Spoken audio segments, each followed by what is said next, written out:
Hello, my friends. It's pretty well known how the USA and Canada are currently going through major demographic shifts due to immigration, differences in birth rates, religious switching, political evolution, and cultural assimilation.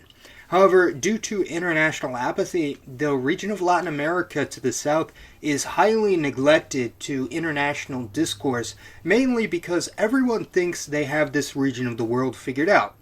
Oh yes, Latin America. That's where everyone is Catholic, lives in slums, and has 7 kids each, right? Wrong. In this video, I'm going to prove to you that every stereotype you believed about the past, present, and future of Latin America is completely backwards, and by the end of this century, the region will have transformed into something that the vast majority of us would simply not recognize. Latin America has always been a fascinating, unpredictable land since its inception, the likes of which we have never seen before on this planet, and that's not an exaggeration. Every single country in Latin America is currently being subjected to irreversible processes of demographic shift and upheaval that are unprecedented in modern history. It's safe to say that by the end of this century, most of our beloved Latino nations will be drastically altered, and many will be unrecognizable from just a few generations ago. These processes are already well in motion, as it might surprise you to hear that as of 2023, the average number of children born to a U.S. American woman was already higher than that of Mexico. In fact, most Latin American fertility rates are now lower than the U.S., with countries like Chile, Colombia, Costa Rica, or Argentina approaching only 1 child per woman, even lower than that in Spain, and among some of the lowest ever recorded in human history. There are less than a dozen majority Catholic Latin American nations remaining today, and the rest are bound to follow suit sooner or later, as although statistics vary significantly based on the source, one thing is certain. The trend is a one-way, rapid decline of Catholicism all throughout the region. The situation is unbelievably dynamic and complex for our Latin friends to the south, with nuances that not many outsiders truly appreciate. These demographic trends are going to redefine just what it means to be Latin and what it means to be American. But how exactly did the inhabitants of Latin America become Latin? This was a long and arduous process that simply wouldn't have been possible without very specific circumstances leading to their rise as a unique and one-of-a-kind civilization. Centuries ago, before the arrival of the first Europeans, the American continents were home to a multitude of powerful and advanced indigenous civilizations, of whom the most well-known were the Aztecs, Mayans, Inca, and Mapuche, each of whom had wildly different relations with the surrounding people groups and later European colonizers. As I've discussed in a past short, Latin American civilization is fundamentally connected to modern Western civilization, being a part of what is called Greater Europe, or the Eurosphere. Just as Russia is an extension of Eastern Europe, the Anglosphere is an extension of Northern Europe, Latin America is indeed an extension of Southern European civilization, with similar culture, politics, economics, and government structures, albeit with very heavy degrees of indigenous Amerindian and later African and Asian influences.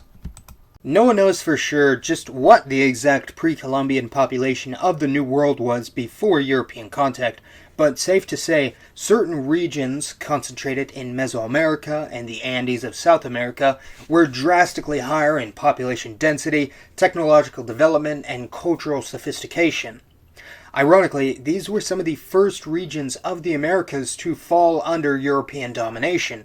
Through a combination of innovations in warfare, Machiavellian tactics utilizing rival indigenous tribes and local superstitions, and most importantly, the advent of old world diseases such as measles, smallpox, and influenza, which burned through the native inhabitants of the continent, utterly eviscerating the vast majority of the population in most regions.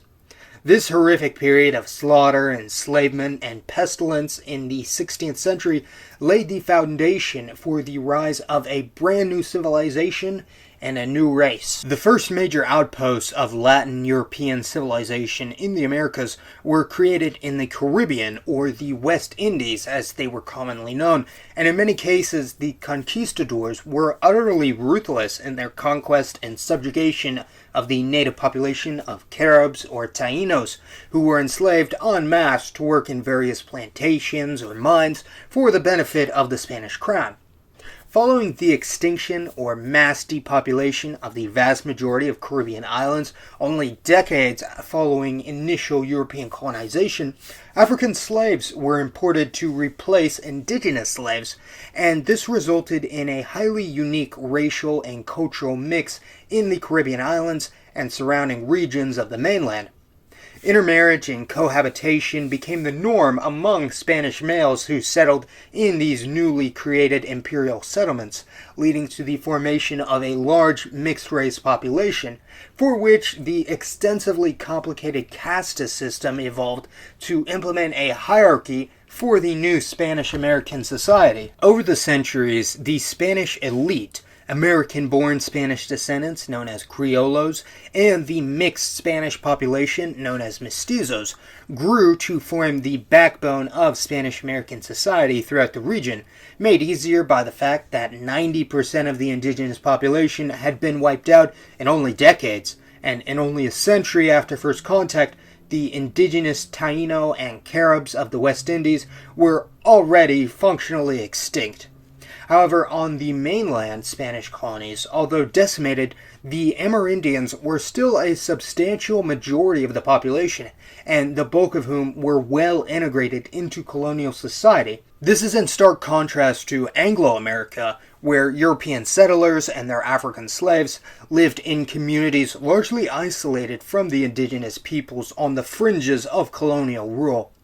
Even in the case where indigenous nations were able to come to an understanding and shaky peace with the Anglo settlers, such was the case with the 5 civilized tribes of the southeast, they were still eventually nearly all deported en masse further west. This is why the United States today has loads of Native American reservations that in many ways are functionally independent politically and culturally from mainstream American society, while in Latin America there are only a handful of indigenous territories in countries like Brazil or Panama.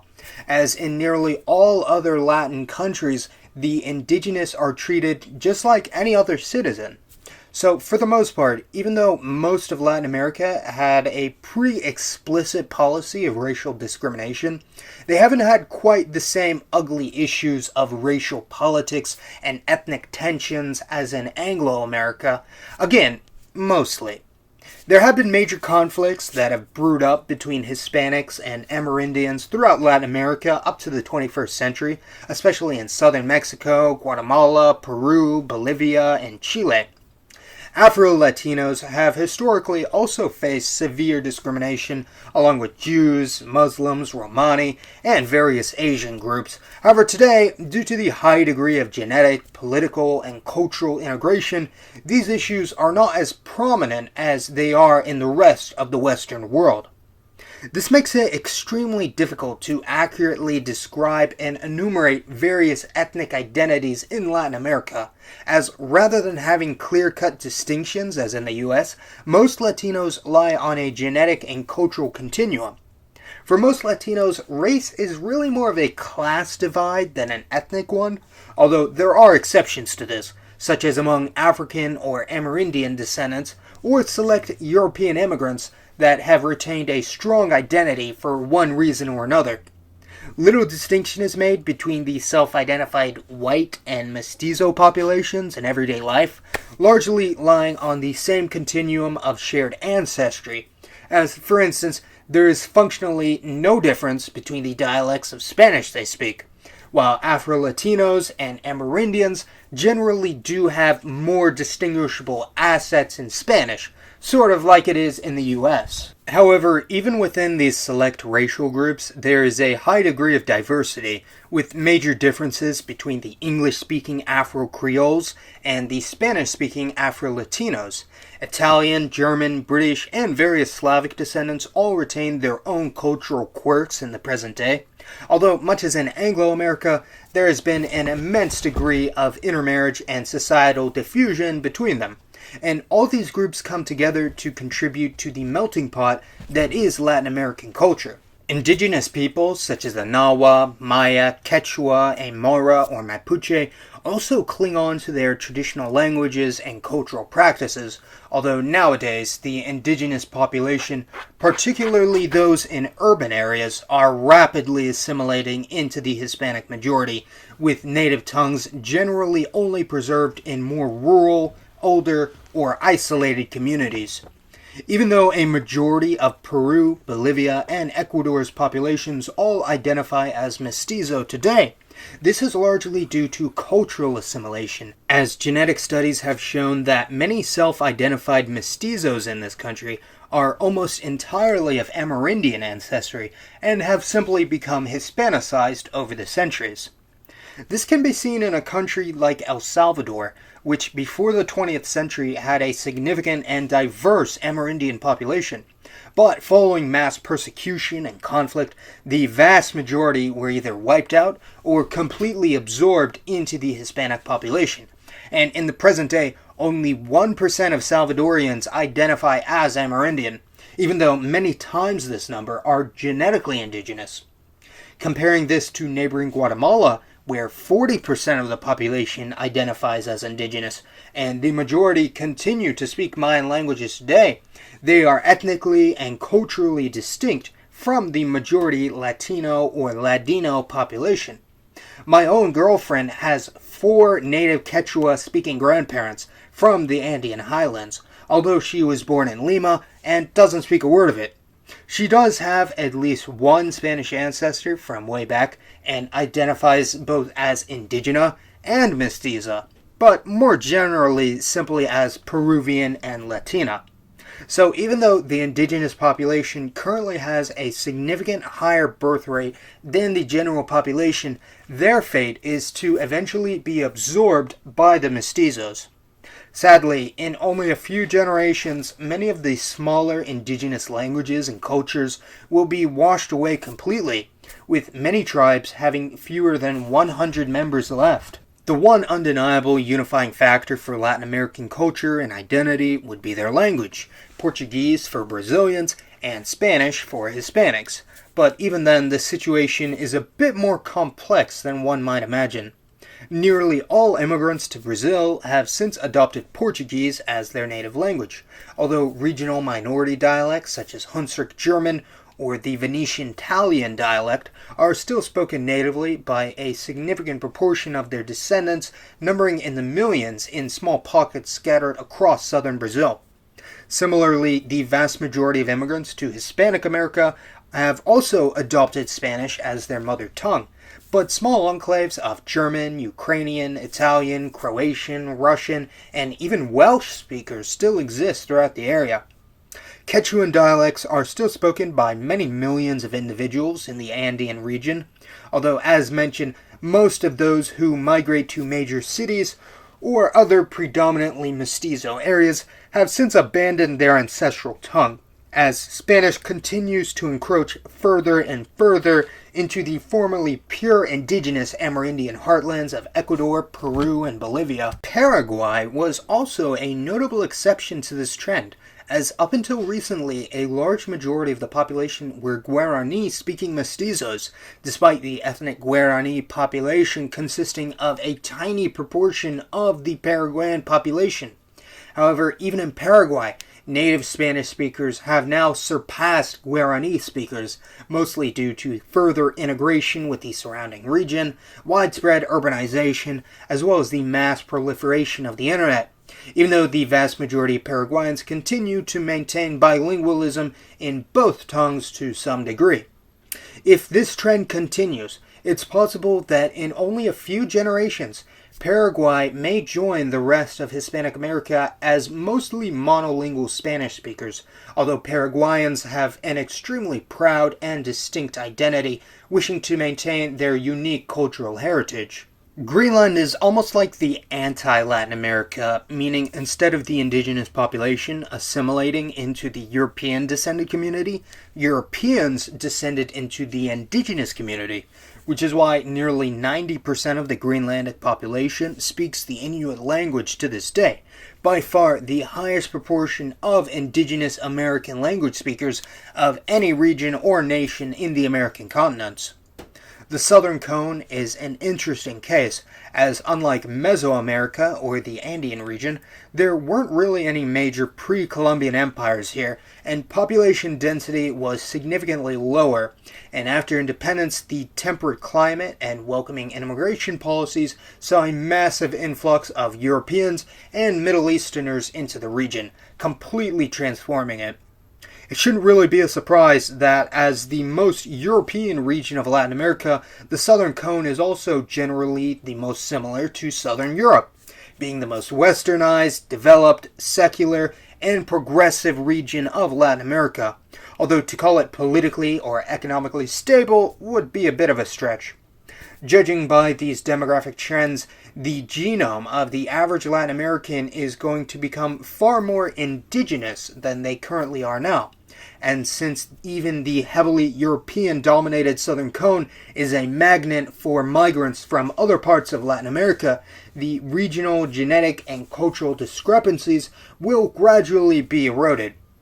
Latin Americans won't become a homogenized race, so to speak, but will resemble something along the lines of modern South Asians, with distinct genetic clusters, but significant overlap and intermixing between nearly all groups. An even more shocking development than the ethnic change in Latin America has been the religious aspect, as the region has undergone a more dramatic transformation in the 21st century than any other place on the planet, bar none. Although often imagined as strictly Catholic nations, this hasn't necessarily been the case in many parts of Latin America. There has historically been a massive degree of syncretism between Catholicism and spirituality of indigenous and African origin, especially in more rural areas, but this is more of a spectrum of beliefs and practices rather than clear divisions between pure Catholic practitioners and various animistic religions, which is very similar to the genetic situation throughout Latin America as well. Among Mexican Catholics, strong influences from the native Mesoamerican culture is widespread to a near ubiquitous degree, although in Uruguay, a country with a small initial Amerindian population and descended mostly from more recent European immigrants, the practices of Catholics are much more similar to those in Europe and the rest of the Eurosphere. Many of the more religious Latinos view these practices of non-Christian origin to be heretical or even demonic, although they are so deeply embedded in the culture and identity for some that they would be almost impossible to uproot. Now, after centuries of dominance, the Roman Catholic Church's monopoly on organized religion is beginning to come to a close, as for a variety of reasons, the Latino population, especially among the urban and youth, are beginning to turn away from Catholicism at a record pace. Uruguay, for example, has shifted away from all organized religion entirely, as Uruguayans are actually the least religious country in all of the Americas, and even less religious than most countries in Western Europe. Some of the Central American nations, on the other hand, like Honduras, El Salvador, or Nicaragua, have seen an unbelievable rise in various Protestant churches, particularly Pentecostals, at the expense of the Catholic Church, and the combined Protestant population now likely outnumbers the Catholics in all of these nations. An even more fascinating development is the growth of more unorthodox faiths not usually associated with Latinos, such as the Orthodox Church, which saw mass conversions among the indigenous Maya of Guatemala in the late 20th and 21st centuries. The Mormon Church has also seen veritable growth across all the Americas, with there now being just as many Mormons south of the U.S. border as there are north of it, although the activity level and church attendance for Latin American Mormons is significantly lower than that in the U.S. Another interesting phenomenon has been the growth of two faiths historically heavily persecuted in the region, that being Judaism and Islam. Although the majority of adherents to these religions in Latin America are descended from more recent immigrants, there has been a significant movement among Latinos to study their genealogy and connect with any Sephardic and/or Morisco heritage they may have from individuals who fled or were expelled from Iberia during the Inquisition. Tens of millions of Latinos today have ancestry from these minority populations, and this has led to thousands converting or reverting to the religion of some of their ancestors. In the United States alone, there are an estimated 100 to 200,000 Latin American Muslims, and Argentina currently has the largest Muslim population in Latin America at 500,000 to 1 million. And they are joined by a significant Druze population as well, with Venezuela having the largest population of Druze outside the Middle East, originating from Lebanese, Palestinian, and Syrian immigrants. Many Middle Eastern migrants who arrived in Latin America in the 19th and 20th centuries actually belonged to various churches indigenous to the Levant, such as the Maronite Catholics, Melkite Greek Catholics, Greek or Syriac Orthodox, even though many of their descendants have since converted to Roman Catholicism or Protestantism. Slavic and other Eastern European descendants from a predominantly Orthodox background, such as Ukrainians, Russians, Serbs, Greeks, Bulgarians, or Romanians, also have a significant presence in Latin America, especially the Southern Cone.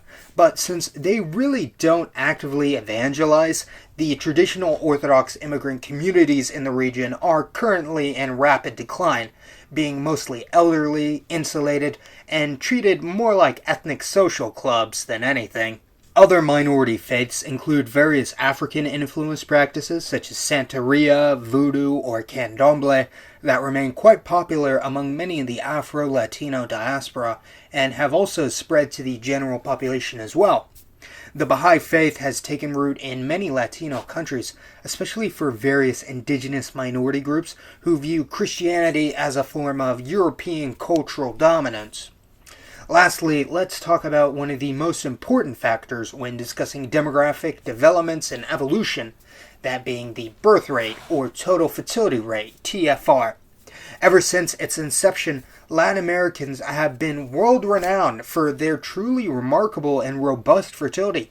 And hey, the stereotype of massive Latino families has been there for a reason. But as I stated at the start of the video, there is not a single Latin American country with a TFR above 2.1, unless you count Haiti, which I wouldn't. The last Latin American country with an above replacement fertility was Bolivia, which had one of the highest TFRs in the Western Hemisphere throughout the 20th century. But now even Bolivia, good old Bolivia, have also fallen below this threshold, meaning it's only a matter of time before they too start their decline. There are a multitude of characteristics that factor into the fertility rate of various demographic populations, and generally there is a high correlation with more European, urban, secular, and densely populated regions and low TFR, although this has recently expanded to include practically every region and people group of the Americas. The lowest fertility areas in Latin America are truly remarkable, with many megacities like Mexico City, Bogota, Lima, Santiago, Buenos Aires, Rio de Janeiro, or Sao Paulo having TFRs less than 1, which is approaching that of the infamously infertile modern South Korea. These regions are demographic black holes, sucking people in from far and wide and drastically lowering their fertility until their communities are either completely absorbed into the general population or disappear entirely.